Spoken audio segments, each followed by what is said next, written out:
Yo, what's going on, guys? It's your boy. Welcome back to another video. So today we're going to be talking about DC's latest installment. Still don't know if this is in the DCU or DCEU, but I really like the way that they set it up. It could be its own thing, and I absolutely love it. We're talking about the movie Blue Beetle. My movie review. Okay, so right off the bat, I want to go ahead and say I'm going to try to keep this video light and short. I could probably talk about this movie for a solid 35 minutes, 45 minutes. I thought that it was a really, really great movie, but to try to keep it light and simple, I'm going to basically just dive straight into this. So I'm going to give a quick spoiler alert for people who haven't seen the movie. There are definitely major things that happen in this movie that are shocking and are better to see if you don't have it spoiled for you. So if you have not seen the movie, now's your chance. Click off of it. Maybe add this to a watch later playlist or something and come back to it later. But that being said, we're going to go ahead and dive right into this. So right off the bat, I want to go ahead and say the acting in this movie is fantastic. The cast and crew of this has looked very promising. All of the trailers have looked like this movie was going to be a whole lot of fun. And I think that they delivered an excellent film that definitely lived up to expectations.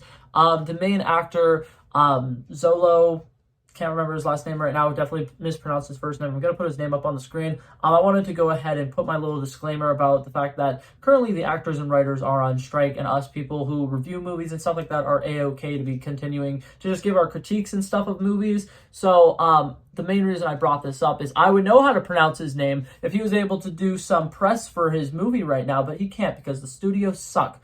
I'm just saying I probably would watch so many interviews with this cast because they look like such a delight, but they can't go out and do that right now because of the writer's strike and the actor's strike. And I just wanted to say that I support the actors and the writers. I'm glad that they're out there striking and trying to fight for their rights and get their wages that they deserve. So, but that being said, now back into the actual video.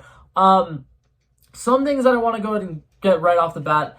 I think that this movie is fantastic. I know a lot of people are going to say that it's a very mid superhero movie. It's very mediocre. A lot of people are really hammering in the fact that it's this character with this power set versus this character with this power set, and at the end it's just a big CGI battle. And it's like, yes, it kind of is, but at the same time, I think that this movie works really, really well at giving a good heart and story to this movie. So I'm gonna go ahead and kind of start from the beginning and go as the movie progresses. The first act of this movie, I think, works really well at quickly introducing the characters, and we're seeing things from Jaime Reyes' point of view. He's a very optimistic kid. He's somebody who went to college. He's somebody who has a lot of goals and ambitions and is wanting to take his family out of the slump and kind of try to give them all mansions and stuff like this. And he's talking about how one day he's going to be all rich and successful and they're going to have multiple houses. And I think that it's a really cute sequence. I think that his relationship with his sister early on in the movie is very cute. But something else that I really like about it is, and I don't know if this is an intentional choice, but I'm 100% saying it is an intentional choice because I love it. When you first meet his family, they are kind of annoying. They are very over the top. They're kind of great at creating moments for Jaime that I would say are definitely embarrassing. If you get secondhand embarrassment, you get it a lot in the first act of this movie. And Uncle Rudy seems very obnoxious, over the top. That's George Lopez's character. And he definitely seems like the kind of family member who you kind of are ashamed to be out in public with. Sometimes you'll be going out to some events or whatever, and they're like the kind of uncle who this is me explaining it for white people's sake. If you're at a Chinese restaurant, it's the aunt that thinks they're being cool by saying hola to the what's it called, the waitress. It's like that. They're the kind of family member where it's you gotta love them because they're family, but at the same time, there's sometimes you wish you could just disappear because you are in their presence and they are just making everything so embarrassing for you. But that's how the movie starts, right? They start off very annoying. You're kind of like, wow, his family is way over the top and rowdy, and they really need to know when to shut up. This movie, I think, started off actually really great. I've seen a lot of people on the internet were saying that this movie started off slow. I don't think so. The first 20 minutes are introducing his family. He's coming back to town after going to college, and he just graduated college for pre-law. And they actually make a really funny joke about it because his sister's making fun of him for going to college because it's a waste, and what's it called? He's going to be in a bunch of debt for the rest of his life or whatever. And she's making fun of him because his degree is for pre-law. And she's just like, oh yeah, you could get a job as a pre-lawyer. And it's funny. I think that a lot of the jokes in this movie were great. This movie was actually super duper hilarious, and I want to give it credit where credit's due. I said in my out of the theater reaction for this video that I think that this is the funniest superhero movie I've seen in recent years, and I genuinely think since Thor Ragnarok, this is by far the funniest movie that I've seen, like superhero movie that I've seen in a really long time. The humor in this is fantastic. George Lopez's character goes from being over the top and a lot of the jokes not really landing to he doesn't miss, man. Like the second act and third act, every single joke that Uncle Rudy makes is fantastic. Abuela has a lot of funny lines in here. There's a lot of like great physical comedy as well. Like the actors doing their like physicality during some scenes, absolutely hilarious. The body language is great. One of my favorite laugh out loud moments in the entire movie. I literally laughed at this for a solid like 10 minutes and it probably was not that funny. But at some point they go to the Cord mansion or whatever where Ted Cord used to live, and they're in his lair and they're messing around on a computer, and Uncle Rudy is trying to figure out how to separate Jaime from the Scarab that's now launched in his back. And he figures out the news that he can't take it out. It'll only leave if he dies. So he's like, well, I figured something out. Jaime, you might want to sit down for this. And he turns around in his chair, and then they do a wide shot of the entire room, and there are no chairs in the room, and George Lopez just awkwardly kind of stares around, and it's like, I guess not, and turns around. And it was just so funny because he's just like, you're going to want to sit down for this.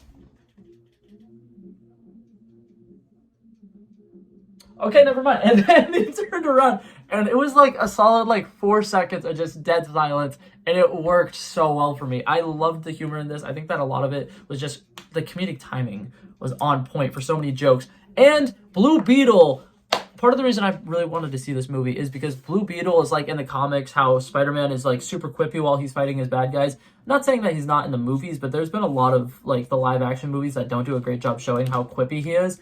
In this movie, it feels like a young person with superpowers fighting a bad guy. There's so many times during the fight sequences where he's saying stuff like, that's the best you can do, come on, man, we're just getting started. And he like pulls out some cool weapon and he's just like, oh, that's so sick. And he's reacting to this stuff as somebody who's a young adult would. He is literally freaking out because he's like, that is the coolest thing I've ever seen in my life, which is exactly how he should be reacting to the fact that he has the like any powers he can imagine. And that's another thing about this that I think works really well.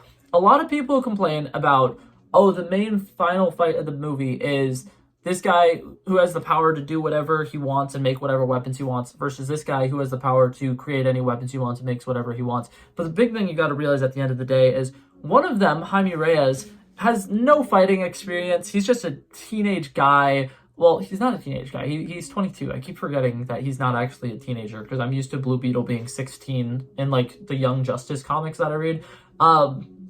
But what's it called? What was I gonna say? Oh yeah, he's a young guy. He's not somebody who's super practical. He's coming up with weapons because he thinks that they'd be cool weapons to do. And there's a part where he turns his arms into like these giant balls that have spikes on them and hammers them together. And you can tell he's just having fun with it. Whereas the other guy, he was a general of a military and he has a lot of military experience. He's doing a lot more practical weapons. And I think that they do a great job showing that it's one person's brain power versus the other person's brain power. And when they're completely different characters like they are coming up with different weapons and using them differently. And they have the same power sets, but it's being used insanely differently, which I think works incredibly well. I think that the final fight scene in this movie is great. I think that all of the fight scenes earlier in the movie are fantastic. And something that I like that gets set up really early on is that Jaime Reyes is not a killer. He purposely chooses weapons that he knows will neutralize the threat but not kill the threat, which I think is really cool, and I think that gets a great callback later in the movie. But now that I'm talking about that, I'm going to go ahead and start talking about this.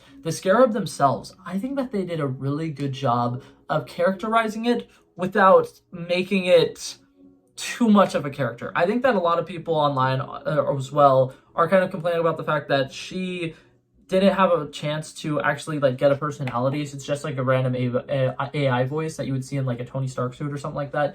But like, it's kind of sarcastic a lot. There's the joke from the trailer where Jaime Reyes is like screaming or whatever. And it says host overreacting. And then he says, overreacting? You're trying to kidnap me. And like, the suit is very sarcastic. It's very like making fun of Jaime Reyes. And oh my god, the symbiote in this I think works really well. I think that the way that they have them fused together, at the end of the movie is very beautifully done. They literally do the creation of Adam type thing. And I loved that. I thought that worked really well. And something else, this is at the very end of the movie. There is a scene where Jenny, who is his love interest, and him are finally like able to like hang out kind of alone, face to face. They're having a moment or whatever, and they get really close and like personal, and you can tell they're about to kiss. And then the AI chips in, and it's just like, you're having blood flow to your lower region, and it was so funny. And part of the reason I wanted to bring this up is the AI to me kind of feels like a combination of like Baymax and one of the AIs that you would see in what's it called, an Iron Man movie, if you put them together, because it kind of has that like I was born yesterday kind of like stupidity and naivety, but also it's super intellectual and it knows everything, but it's also can be sarcastic. And I think that it has a lot of personality. I think it was fun. I think that the AI was really, really well done in this movie,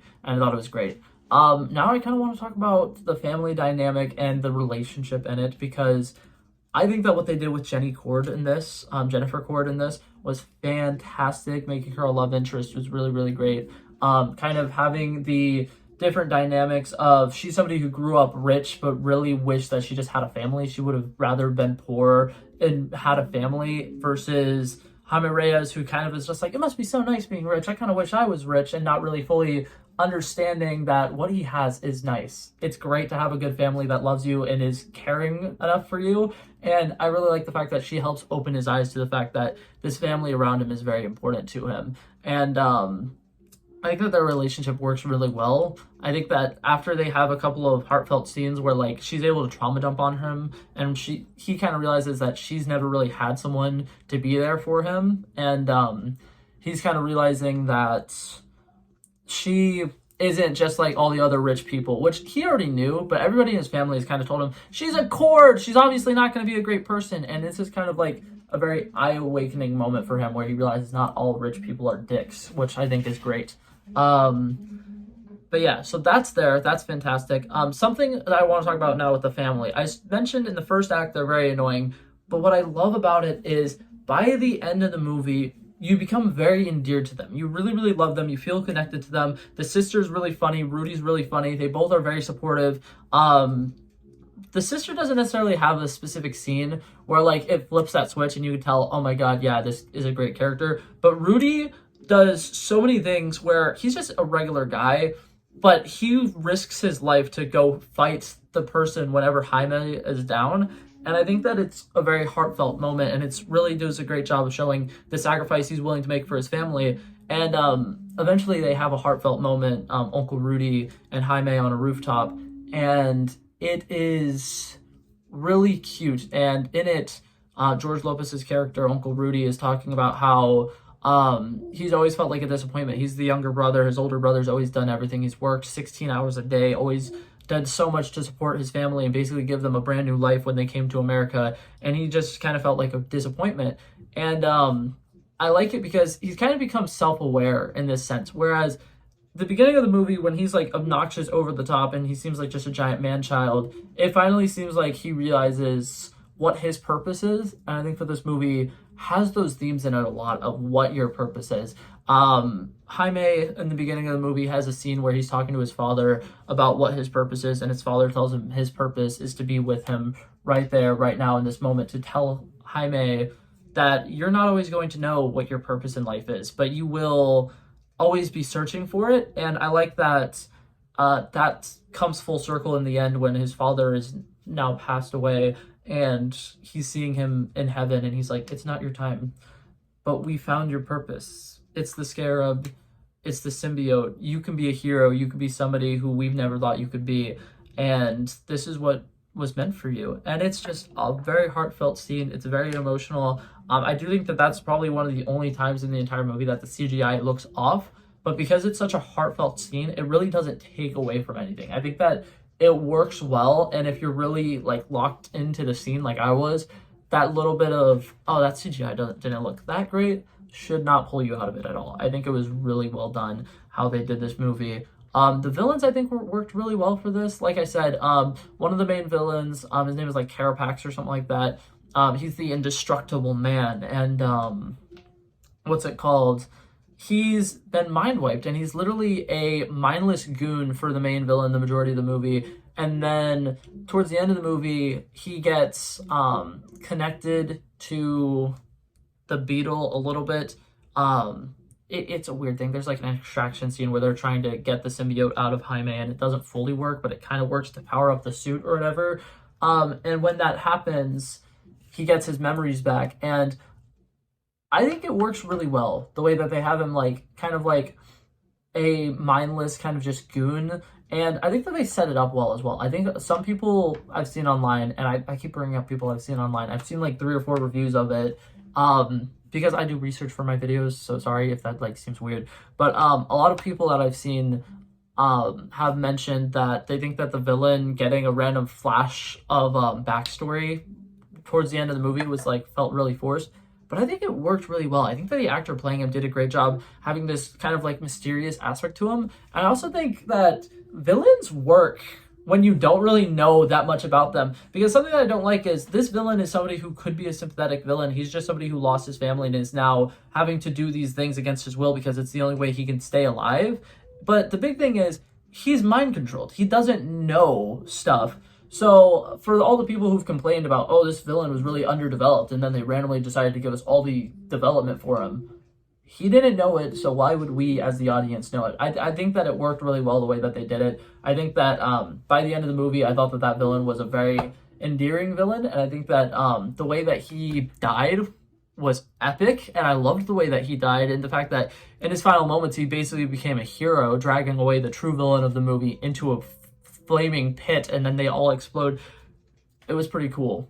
I'm not gonna lie, it was pretty cool. But yeah, so I think I pretty much talked about everything I wanted to talk about. One last thing, world building. I love the fact that they keep it vague enough that this could be in the DCU or this could be in the DCEU, depending on whichever way. Because when they have scenes where they mention, oh yeah, it's like the Flash in Central City or Superman in Metropolis or whatever, that feels fresh. Like, it doesn't necessarily feel like he's saying, oh yeah, Henry Cavill's Superman is over there, and Grant Gustin's Flash is over there. It should be Grant Gustin's Flash and Henry Cavill's Superman. That'd be so dope. If they ever are on screen together in like some future like Crisis on Infinite Earths thing, I want it to be known. I will audibly moan. I'm kidding. I didn't mean to say that out loud. But yeah, so my final score for this movie, I really enjoyed it. I thought that it was really great. It was a refreshing origin story. The humor, like I said, this movie was so fucking hilarious. I loved it. It made me laugh so hard. I think that the love story in it was great. The 2 actor and actress who played Jaime Reyes and Jennifer Cord, I think that their chemistry worked really, really well. And yeah, and the family was really endearing by the end of the movie, which I like because in life, to outsiders, family can be probably really annoying, but when you're a part of that family, you really learn to love them, and I think that that's basically what they did. You start off this movie kind of like being like, oh my god, that's kind of annoying, but by the end of it, you feel so like close to each of these characters that it's almost like you became a part of the family watching it, and I really like the way that they did that family dynamic. But to give this movie my final score, I personally think this is one of the best DCEU movies, if this is counted in DCEU continuity. I'm going to give it a solid 91, which I know some people are going to say it's high. After having year after year after year of mediocre superhero movies and not having a good, really good origin story in a long time, this felt fantastic. And the music in it was great. The culture in it was great. I loved everything about this movie. There's very few things about it that I would change, and I think it works really well. But yeah, that being said, that's it for this video, guys. Hopefully you guys enjoyed it, and hopefully I see you guys in the next one. Peace out. Bow, bow, bow. He wanted me to drop a verse, I did this. We planned a day, and then we did this. Want to be in love with the girls with the kisses. Don't give a damn, I'll written this.